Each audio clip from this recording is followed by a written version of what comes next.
أما بعد فأعوذ بالله من الشيطان الرجيم. يا أيها الذين آمنوا إذا تداينتم بدين إلى أجل مسمى فاكتبوه. صدق الله مولانا العظيم. وقال رسول الله صلى الله عليه وسلم أعمالكم عمالكم، أو كما قال عليه الصلاة والسلام. میرے محترم بزرگوں عزیز ساتھیوں،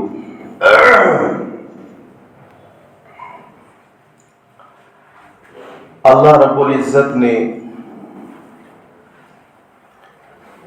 ہمیں اور آپ کو اس دنیا میں جو بھیجا ہے وہ آخرت کی تیاری کے لیے بھیجا ہے.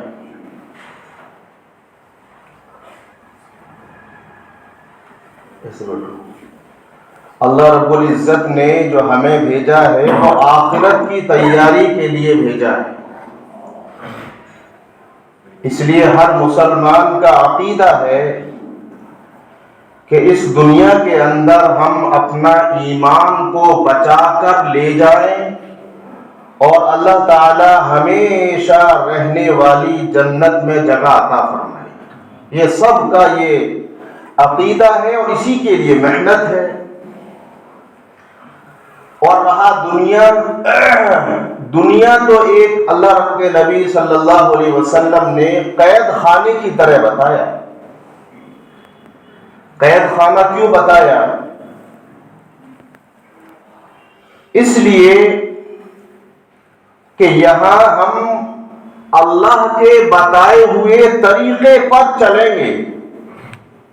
کیسے سونا ہے دیکھو قرآن کیا کہتا ہے، کیسے کھانا ہے دیکھو نبی نے کیا بتایا.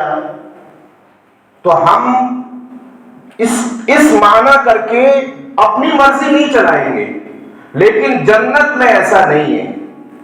حدیث شریف میں آتا ہے جنت میں جانے کے بعد ایک آدمی یہ سوچے گا کاش آج بھنا ہوا گوشت ہوتا. بس سوچے گا فوراً حاضر ہو جائے گا. 24 پارے میں اللہ نے فرمایا وَلَكُمْ فِيهَا مَا تَشْتَهِي أَنفُسُكُمْ. اے میرے بندو جنت میں جو تم چاہو گے وہ ملے گا. یہاں ایسا نہیں ہے. ہم چاہے شراب پینے لگے نہیں پی سکتے، چاہے ہم کسی عورت کے ساتھ جس سے نکاح نہیں ہے منہ کالا کرنے لگے، زنا ہے حرام ہے، نہیں کر سکتے. تو یہ ہے مسلمان. یہاں وہ اپنی مرضی سے زندگی نہیں گزارے گا. حالانکہ اسلام سے افضل اور بہتر بیسٹ کوئی ریلیجن دنیا میں نہیں ہے. تو یہ جو دنیا ہے آخرت کے لیے ہم یہاں پیدا ہوئے ہیں. اللہ رب العزت نے ہمیں اعمال سے جوڑا ہے. قرآن کریم کا ہم مطالعہ کریں گے. جیسے آپ نے سنا ہوگا کہ اسلام کی بنیاد جو فاؤنڈیشن ہے وہ 5 ہے، 5 ہے. سنا ہوگا آپ نے. پہلے ایمان، پھر نماز، پھر روزہ، پھر زکوٰۃ، پھر حج. یہ بنیادی چیزیں بچوں کو مدرسوں میں سکھایا، اسکولوں میں نہیں سکھایا جاتا. اس لیے آج مسلمانوں سے ہر بار یہ کہی جا رہی ہے کہ تم مدرسوں پر انگلیاں اٹھانے والوں ذرا سمجھو تو صحیح. 1947 میں جو مدارس کا جال بچھایا گیا وہ اس لیے تاکہ مسلمانوں کا ایمان بچ جائے. کم سے کم یہ قرآن اور حدیث اور یہ نماز روزہ کم سے کم یہ تو بچا رہے. انگریز تو پورا در پہ تھا مٹانے کے لیے. آج وہ دور نہیں ہے. آج اسکول کھولو لیکن اسکول میں اپنی تعلیم ضروری ہے.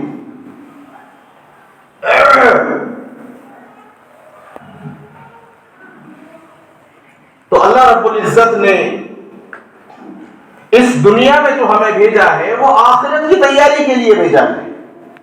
اور یہاں اعمال چلیں گے. یہاں سارا دار و مدار اعمال سے ہے۔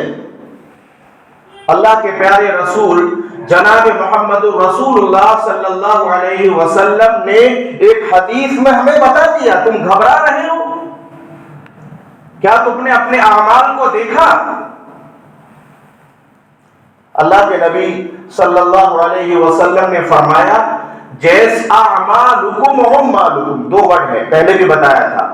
یہ ساری دنیا حدیث میرے اور آپ کے لیے نہیں ہے، جس نے کلمہ پڑھ لیا جو مسلمان ہے اس کے لیے ہے۔ تمہارا عمل جیسا حاکم ویسا،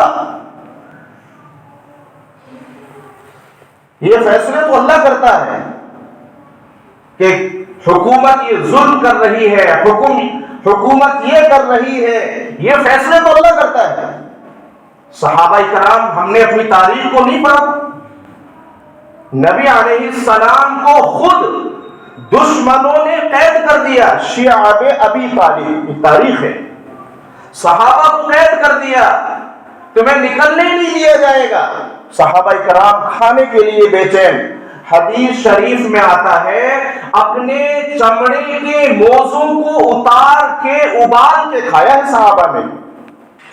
یہ ایسی کنڈیشن صحابہ کی ہو گئی، لیکن جب اعمال صحابہ کے اچھے تھے تو ہیرے جواہرات اور سونے چاندی کے تاج صحابہ کے قدموں میں گر گئے۔ اعمال ہمارے بگڑے، سب بگڑے۔ تو قرآن ہم مطالعہ کرتے ہیں، قرآن کریم میں جیسے ایمان کی بنیادیں 5 ہیں، یہ ہے حدیث میں۔ دیکھو الگ الگ ایک ٹاپک ہوتے ہیں، ہمارے جیسے سبجیکٹ ہوتے ہیں، اسلامی سبجیکٹ ایک حدیث کا سبجیکٹ ہے، اس میں اسلام کی بنیادیں 5 ہیں۔ ایک سبجیکٹ ہوتا ہے فقہ، جس میں مسائل کو بتایا جاتا ہے، نماز کیسے ٹوٹے گی، روزہ کیسے ٹوٹے گا، زکوٰۃ کیا ہے، بالکل اس کے پارٹس اور جزیات سب بتائے، اس کو بولتے ہیں فقہ، ایک الگ سبجیکٹ ہے اسلام کا۔ وہ قرآن اور حدیث سے مسائل کو نکالا اور بیان کر دیا، اور حدیث صرف حدیث ہوتی ہے۔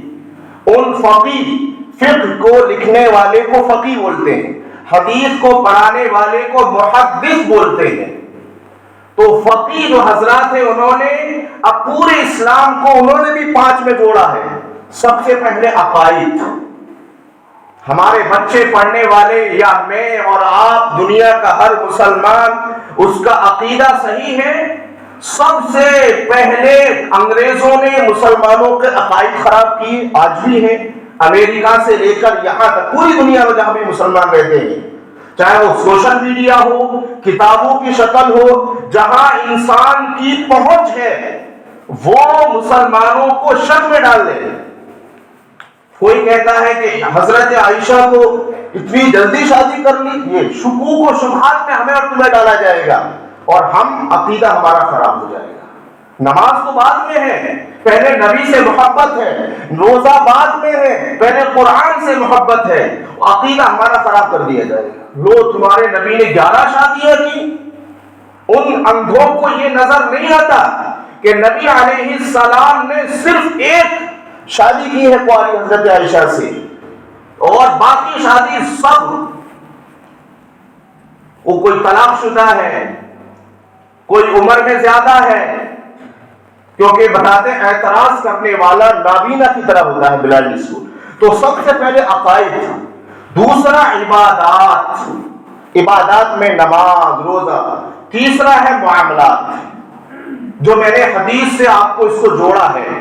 نبی علیہ السلام نے فرمایا تمہارے اعمال خراب ہوں گے، تمہارے حاکم خراب ہو جائیں گے۔ اس سے پہلے آپ دیکھیں پیچھے تو معاملات کا ذکر قرآن میں کیا ہے۔ معاملات کے معنی لین دین، جیسے وراثت کو تو لوگ مسلمان سمجھتے ہی نہیں ہیں۔ باپ کا انتقال ہونے کے بعد شریعت نے کہا سب سے پہلے جو چھوڑ کر مرا ہے، غسل کے جو بھی خرچ ہیں، کفن کے دفن کے جو خرچ ہیں وہ نکالو، اور قرضہ نکالو مرنے والے کا، باقی وراثت جاری ہو۔ کون نکالتا ہے؟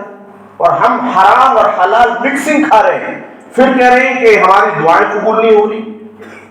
1% یہ علماء نے نکالا ہے مسلمانوں کے اندر، یہاں اپنے ملک میں 1% بھی وراثت لوگوں نے ادا نہیں کی اپنے بہن کی، اور مکسڈ ہم کھا رہے ہیں۔ تو معاملات اپنے صحیح کرو، اللہ تعالیٰ حاکموں کو بدل دے گا۔ وعد اللہ الذین آمنوا منکم وعملوا الصالحات، اللہ تعالیٰ نے 18ویں پارے میں فرمایا، اللہ کہہ رہا میں وعدہ کرتا ہوں ایمان والوں سے، عمل اچھے کر لو، تمہارے حاکم نیک بنا دوں گا، تمہیں نماز سے نہیں روکیں گے، تمہیں داڑھی رکھنے سے نہیں روکیں گے، تمہیں قبروں میں دفن کرنے سے نہیں روکیں گے۔ ہمیں خوب یاد ہے جب ہم پڑھتے 2002 میں کانگریس سرکار تھی، اس نے باقاعدہ یہ قانون بنا دیا تھا کہ مسجد بناؤ گے پہلے پرمیشن لو، قبر میں دفن کون مرا ہے پہلے یہاں آ کے لکھاؤ تھانے میں۔ تو یہ حالات اسی سرکار میں نہیں ہے، جب جب اعمال بگڑیں گے حالات آئیں گے۔ تو معاملات میں سب سے زیادہ علماء نے کہا قرض۔ اللہ کے نبی جناب محمد رسول اللہ صلی اللہ علیہ وسلم نے فرمایا قرض مت لیا کرو، یہ ایک غلط چیز ہے۔ اب یہ قرض فیشن بن گیا، شریعت سے الگ جاؤ گے تو پریشان رہو گے۔ گھر گھر میں قرض کی شکل میں سود کا لین دین ہو رہا ہے، چاہے کوئی بھی ہو، اور جو بھی قرضہ لے گا، ایک صحابی ہے آپ نے نام سنا ہوگا، حضرت عبد الرحمن بن عوف، سنا ہوگا، ان سے بڑے مالدار صحابی قیامت تک نہیں ہو سکتے، یاد رکھو، بڑے صحابی۔ ان سے پوچھا گیا کہ آپ اتنے بڑے بزنس مین تاجر کیسے بن گئے؟ تو انہوں نے بتایا 3 خوبیاں تھیں۔ نمبر 1، قرضے پر کوئی مال نہیں لیا میں نے، یہ دیکھو خوبی ہے کوئی دنیا میں ایسا بزنس مین، کوئی تاجر ہے جو بغیر قرضے کے بزنس کر رہا ہو؟ تو معلوم ہوتا ہے یہ خوبی ہے۔ یہ قرضہ فیشن بن گیا، بیٹیوں کی شادی کرنی ہے تو قرضہ لے رہا ہے وہ غریب، تو غریب آج VIP غریب ہے۔ تو اس لیے شریعت نے کہا قرضہ مت لو۔ اسی طریقے سے ہم نے بائک لی، مکان لیا، اس میں سب سود کا لین دین ہو رہا ہے۔ اگر ہمارا تعلق اس بائک والے نے، فلیٹ والے نے بینک سے جوڑ دیا ہے، اب یہ حرام ہو گیا ہے، یاد رکھو، اس میں گنجائش نہیں ہے۔ ہاں اگر وہ اونر زمین دے رہا ہے یا بائک والا، فلیٹ والا اونر، بینک سے کوئی تعلق نہیں ہے، وہ کہہ رہا ہے کہ قرض نقد لوگے تو 10 لاکھ کا ہے یہ زمین، اور ادھار لوگے تو 12 کا ہے، اس باندھے جائز ہے؟ آنر ہے خود، وہ فیکٹری خود کہہ رہی ہے، بائک والی، فلیٹ والی، بہت مسائل ہیں جو میں بتا رہا ہوں۔ ہم اور آپ کریڈٹ، یہ بھی کریڈٹ ہے، اگر آپ وقت پر ادا کریں گے، 10 تاریخ سے ایک دن بھی آگے گیا تو آپ کو سود دینا پڑے گا، اگرچہ آپ وقت پر ادا کر رہے ہیں 10 سال سے۔ لیکن آپ نے جب کریڈٹ کارڈ کو لیا تو اس نے آپ سے سائن کرائے کہ اگر ایک دن کراس ہوا میں سود لوں گا، آپ کو دینا پڑے گا، جی دینا پڑے گا۔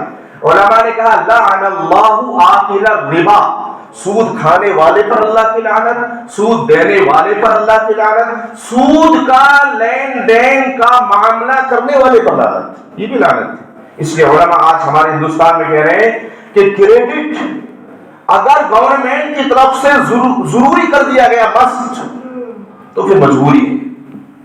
جیسے بعض ملکوں میں، جاپان وغیرہ میں شاپنگ نہیں کر سکتے آپ وداؤٹ کریڈٹ کارڈ، مجبوری ہے۔ لیکن جہاں نہیں ہے تو اس کو مت لو، آپ کو لگے گا لیکن آپ بے چین رہیں گے، راتوں کو نیند خراب ہے، تو معاملات ہوتے رہتے ہیں، کسی کا 10 لون ہے، اس لیے قرضہ نہ لو۔ اس لیے نبی علیہ السلام نے فرمایا کہ کچھ چیزوں پہ جلدی کیا کرو، اگر قرضہ لے لیا ہے سوکھی روٹی کھاؤ، آدھی روٹی کھاؤ، لیکن قرضہ نکالو۔ قرض دینے کے لیے پیسے ہیں لیکن اس کا ہم نہیں دے رہے، وہ مانگنے آ رہا ہے۔ نبی علیہ السلام نے فرمایا تم ظالم ہو۔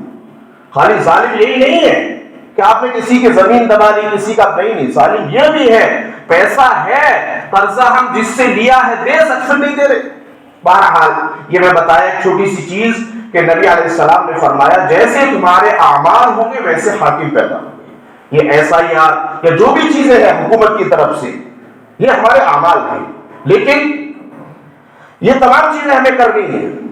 جس ملک میں ہم رہتے ہیں ملک سے ہمیں محبت ہے اور کرنی ہے قیامت تک جب تک زندگی ہے، لیکن سارے معاملات ہیں وہ ہمیں پورے کرنے ہیں. اس لیے جو حضرات اس فارم کے بھرنے سے رہ گئے ہیں وہ سب بھریں اور غریبوں کی مدد کریں. بہت سے اب بھی ایسے آ رہا ہے کہ کسی نے فارم جانتے نہیں بھرنا.